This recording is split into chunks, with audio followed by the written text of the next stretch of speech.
Well, nothing is so different. Bubbles burst, and this was a bubble. The Fed denied the fact that this was a bubble, and they are still in denial. Powell also underestimated the severity of the inflationary pressures. But you see, the Federal Reserve and like the ECB are political institutions. They'll do what the voters tell them to do. Now, to be fair to Biden, he probably gave the approval to tighten, but he has to, because the government's action. I'd like to make a statement. Inflation is always due to governments.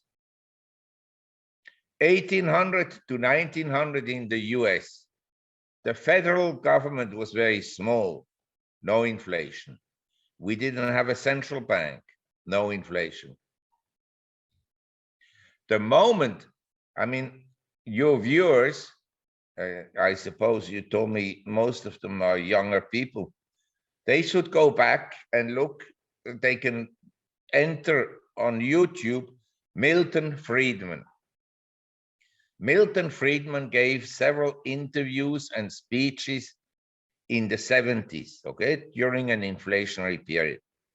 Milton Friedman can say in 20 minutes as much as these idiots at the Fed in 3 hours. He's very concise, very precise in his statements, and he's an economist with common sense. You can't say that of any of the Fed members. And so I recommend your viewers to look at some of these, actually at all. They can, in 1 week, they will have a very good feel why inflation happens. It's always because of governments, always. Now, I agree with you, if the weather is bad and the crop in Brazil for coffee has a freeze or whatever, then the price of coffee will go up in the following period.